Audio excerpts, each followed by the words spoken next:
വളരെ നാളുകളായുള്ള തന്റെ ആഗ്രഹം സാധിക്കാനായിരുന്നു ഇറ്റലിയിൽ നിന്നുള്ള മൗറോ പ്രോസ്പെരി 1994-ൽ മൊറോക്കോയിലെ സഹാറ മരുഭൂമിയിലേക്കെത്തിയത്. ലോകത്തിലെ ഏറ്റവും കഠിനമായ മരത്തോണിലൊന്നായ മരത്തോൺ ഡെ സാബ്ല് അതിൽ പങ്കെടുക്കുകയാണ് ഉദ്ദേശം. ലോകത്തെ എണ്ണം പറഞ്ഞ സാഹസികരായ അത്ലീറ്റുകൾക്ക് മാത്രം സാധിക്കുന്ന ഒരു മാരത്തോണാണ് മാരത്തോൺ ഡെ സാബൽ. 250 കിലോമീറ്ററുകൾ, ഏറ്റവും കഠിനമായ സഹാറ മരുഭൂമിയിലൂടെ ഏകദേശം 6 ദിവസം കൊണ്ടാണ് ലക്ഷ്യസ്ഥാനത്തെത്തുക. മത്സരം തുടങ്ങുമ്പോൾ ഒരു വലിയ ആൾക്കൂട്ടം പോലെ തോന്നുമെങ്കിലും മണിക്കൂറുകൾക്കുള്ളിൽ തന്നെ എല്ലാവരും അവരവരുടെ വേഗതക്കനുസരിച്ച് പല ഭാഗങ്ങളിലെത്തിയിട്ടുണ്ടാകും. അങ്ങനെ 4-ാം ദിവസം മൗറോ പ്രോസ്പെരി എത്തിയ ഭാഗത്ത് ഒരു വലിയ മണൽക്കാറ്റടിച്ചു. കാറ്റുമാറി പൊടിയടങ്ങുന്നതുവരെ അദ്ദേഹം ക്ഷമിച്ചുവെങ്കിലും കാറ്റ് ആ സ്ഥലത്തിന്റെ ഘടന തന്നെ മാറ്റിയിരുന്നു. കാറ്റടങ്ങിയപ്പോൾ തന്റെ മുന്നിൽ പോയവരെ ഒന്നും അദ്ദേഹത്തിന് കാണാൻ കഴിഞ്ഞില്ല. അവിടെയുണ്ടാകേണ്ടിയിരുന്ന ദിശാസൂചികകളൊന്നും കാണാനുമില്ല. കുറേ നേരം അവിടെ കാത്തിരുന്നെങ്കിലും പതിയെ ദിശ നോക്കി മുന്നോട്ടു പോകാൻ അദ്ദേഹം തീരുമാനിച്ചു. എന്നാൽ അദ്ദേഹം തീർത്തും മറ്റൊരു വഴിയിലേക്കാണ് നീങ്ങിയത്. ശക്തമായ മണൽക്കാറ്റ് അദ്ദേഹത്തിന്റെ കാഴ്ചയും വഴിയും പൂർണ്ണമായി മറച്ചു. കയ്യിലുണ്ടായിരുന്ന ചെറിയൊരു കുപ്പിവെള്ളം മണിക്കൂറുകൾക്കുള്ളിൽ തീർന്നുപോയി. വിജനവും അനന്തവുമായ മരുഭൂമിയിൽ അലഞ്ഞ് തിരിഞ്ഞു നടന്ന അദ്ദേഹം അന്ന് രാത്രി ഒരു തകർന്ന പള്ളിയിൽ കിടന്ന് നേരം വെളുപ്പിച്ചു. കടുത്ത വിശപ്പും ദാഹവും അദ്ദേഹത്തെ വല്ലാതെ തളർത്തി. കാലിയായ കുപ്പിയിൽ തന്റെ മൂത്രം ശേഖരിച്ച് വരണ്ട ചുണ്ടുകൾക്ക് ഈർപ്പം നൽകി.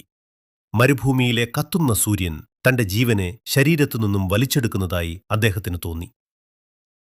പിറ്റേന്ന് പാറക്കൂട്ടങ്ങൾക്കിടയിൽ നിന്ന് ചിലയിനം വവ്വാലുകളെയും പല്ലികളെയും അദ്ദേഹത്തിന് ലഭിച്ചു.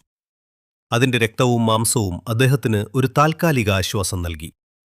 സൂര്യനെയും ചന്ദ്രനെയും നോക്കി അദ്ദേഹം യാത്ര തുടർന്നു. ഇതിനിടയിൽ കടുത്ത മാനസിക സംഘർഷം അദ്ദേഹത്തെ വല്ലാതെ അലട്ടി.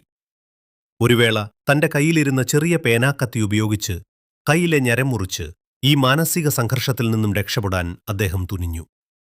എന്നാൽ കടുത്ത നിർജ്ജലീകരണം മൂലം രക്തം പെട്ടെന്ന് കട്ടപിടിക്കുകയും ആ ശ്രമം പരാജയപ്പെടുകയും ചെയ്തു. അതോടെ ഈ മരുഭൂമിയിൽ കിടന്ന് മരിക്കേണ്ടവനല്ലെന്ന് അദ്ദേഹം തീരുമാനിച്ചു. സർവശക്തിയും എടുത്തു മുന്നോട്ട്. അങ്ങനെ കുറേ ദൂരം മുന്നോട്ട് ചെന്നപ്പോൾ ചില പക്ഷികളെ അദ്ദേഹം കാണാൻ തുടങ്ങി. മനുഷ്യവാസമുള്ള സ്ഥലങ്ങൾ അകലെയല്ല എന്ന് അദ്ദേഹത്തിന് മനസ്സിലായി. കാതങ്ങൾ പിന്നിട്ട് കഴിഞ്ഞപ്പോൾ അദ്ദേഹത്തിന് തന്റെ കണ്ണുകളെ വിശ്വസിക്കാൻ കഴിഞ്ഞില്ല. ഒരു പെൺകുട്ടി തനിക്ക് നേരെ വരുന്നു. മരുഭൂമിയിലെ ആട്ടിടയന്മാരുടെ ഒരു കുടുംബം അവിടെ ക്യാമ്പ് ചെയ്യുന്നുണ്ടായിരുന്നു. അവർ അദ്ദേഹത്തിന് വെള്ളവും ഭക്ഷണവും നൽകി സുരക്ഷിതമായി സൈനിക ക്യാമ്പിലെത്തിച്ചു.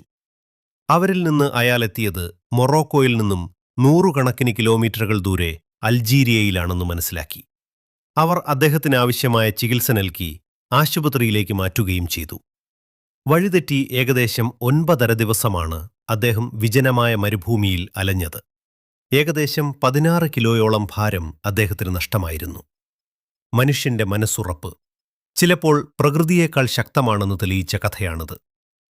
ഇനിയും ഇതുപോലെയുള്ള അറിവുകൾക്കായി ലൈക്ക് ചെയ്യാനും സബ്സ്ക്രൈബ് ചെയ്യാനും മറക്കല്ലേ.